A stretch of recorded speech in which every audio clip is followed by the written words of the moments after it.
Welcome to this video. Today I'm going to be doing a stock analysis on Pfizer. So if you like this video, please don't forget to leave a like and subscribe. And of course, remember, this isn't financial advice. This is purely entertainment and educational purposes. Now, what is Pfizer? You probably know this. It is a health technology company in the pharmaceuticals. Now, they used to make the COVID vaccine, and they have a ton of other health and other kind of drugs they make. It is one of the largest Medicare companies in the entire world, and I find it quite interesting at the moment given on how cheap it is. And you might think, well, 22 bucks, that seems kind of cheap actually. And just take a look at this graph. Well, goddamn. It has just been falling ever since 22, actually ever since the pandemic hit.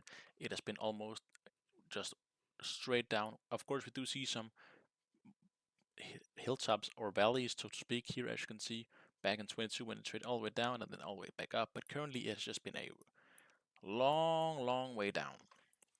And it's currently sitting at what I would like to, or what is called a value company area. And this is when the intrinsic value of the stock is lower than the value of the company itself should be, or at least what it's estimated to be.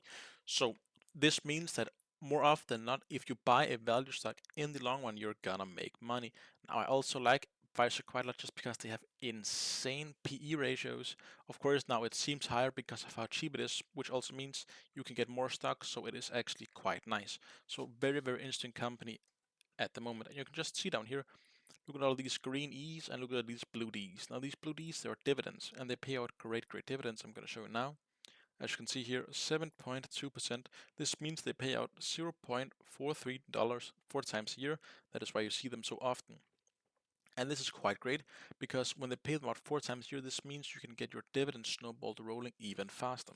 And this is very nice because if they only pay them out once a year, then you would have to wait an entire year to invest them again. But now that they pay them out four times a year, that means that maybe if, let's say, you have a lot of Pfizer stocks and they pay them out four times a year, and then you can reinvest them into the company more often and more often and more often. And eventually you're going to be sitting on a dividend mountain, especially with Pfizer. So it is a great dividend stock, and also just currently where it's sitting as a value stock, it is amazing. Now, if we take a look at the earnings, as you can see here, they have beaten the past four, which is great, and also the first one here in 2025. So that is, of course, quite nice. Now, I don't like they've beaten them by this much two times. Well, I like it, but I don't like it. And by that, I mean, I don't like it when companies beat them by too much because this means that sometimes they can guide too low, which means then the stock falls and then they surprise on earnings. And as you can see right here on earnings, it jumped. And also here on earnings, well, actually fell on earnings here, but and also here actually. So but sometimes it happens when they overshoot their underestimate their earnings and then they surprise, then the stock jumps just like this. And I just think that's poor investor relations. Of course, I'm not blaming Pfizer for that, but it is something that I see sometimes, or at least I speculate that happens. But that's of course my own opinion. So I don't like it when they overestimate it or underestimate it so much. Now, if you look at the income statements here, as you can see, they made quite a lot of money back in the COVID days, and it fell off quite a lot, and that is because they made a ton of vaccines, so they raked in a ton of money. And now this is great, they raked in so much, even though they don't make as much now. This means they have a treasure chest. This means they can fund their own projects, they can even buy other companies, they can invest in other companies to make drugs for them and then buy them. They did that with GenMap, of course, they didn't end up buying it.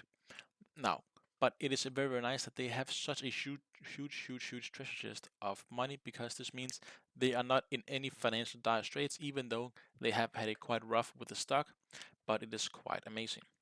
Now, if you look at the seasonals, as you can see here, let's just go back to 2010. It's a bit of a coin flip, but something I like about this stock, which I'm gonna go in on now, as you can see these past 3 years, it has been falling in 22, fell down by 9%, 23 down by 43%, and in 2024 down by 10%, and this year as well, so on fourth year running, down by 14%.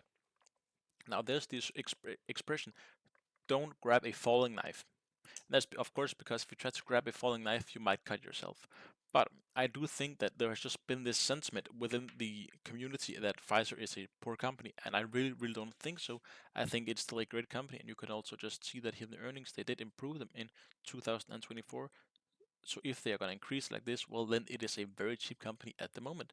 So it's very interesting, and that's why I personally am considering buying a lot of Pfizer stock because I do think that right now you could gain very nice gains. It would not surprise me if within 5 years it has hit 60, maybe 65, which of course would be almost 200% up from where we're currently sitting. So I do think it is very interesting at the moment. Now, if we take a look at the technicals, it shouldn't surprise you that it's a sell for the day, and for the month it is a strong sell. As you can see, it has been quite rough. We do see it going down, down, down. Now, as you can see, we did see this death cross right here, and then of course we do see a golden cross and even a new death cross right here on, what is that, the 15th of May, so 3 days ago. Even though we are trading up a bit in the RSI, it is still death cross. So I want to see actually some poor RSI. I personally want the stock to fall. I do think it is going to continue falling a bit because we have this death cross. And now, if you don't know what RSI is, that is the relative strength index. So this means how much upwards or downwards momentum there is in the stock at any given moment. So if it's above 50 but below 70, it's in the upper channel, which means there's upwards momentum. You can see that here. This looks like a little mountain, and the stock price is increasing. And then again, the opposite, if it's below 50 but above 30, well, then the stock is falling, and you can see that down here where it made this valley. So if it's up here above 70, it's overbought, which means probably a poor choice to buy in here. If it's down here, it's oversold, which means sometimes you can get a bargain in here. But of course, because it is relative, sometimes when we see a more of this stock, well, this is going to correct itself, and we are not going to see these valleys. So currently, I do think it is going to hit maybe 17, 18 bucks by mid-late June, and then I am definitely gonna buy up some Pfizer stock because I do think that is the bottom. At least that is my personal analysis of this. I do think it is going to continue down to 17, 18, and then I do think it is going to be a bit of a slow start, but once Pfizer really gets kicking, I do think there is going to be insane money to catch right here. Now, the analyst rating on this aren't the greatest. We have 26 analyst ratings on it. We have 8 strong buy, 2 buy, 15 hold, 0 sell, and 1 strong sell. So as you can see, we even have a strong sell, and it's above the current minimum, which means either every analyst is wrong or this company is way too undervalued at the moment. And also just look at this graph. It has just been a downhill road. And I do like this company so much, mainly because of the dividend and just because of how cheap it is. And I do like dividends and value. I'm a dividend value investor. And just look at the earnings. Of course, we do see here back in 21, 22, where they made insane money, but they are guiding a bit forward in the future. Now it is reducing a bit in 28, but at least they're quite realistic with their earnings. So maybe what I said earlier in the video about them overestimating is false. We won't know. But just given the fact that every single analyst think it's going to go up, even the strong sell, that just tells me this is undervalued. Chances are, now that it is below everything, we might see even some companies go out and say, well, I think the stock price should be 17 or 15, whatever, maybe 20. Who knows? Say they could make it to 20, well, then it would be almost $3 down from where we are currently sitting, and then the stock would probably fall. Say JP Morgan goes out and say, well, Pfizer should be more cheap, and then it goes down. Maybe that happens, maybe it doesn't happen. Maybe they go and say, well, it should be 27 instead of 21, whatever. But I do think it is going to keep on falling.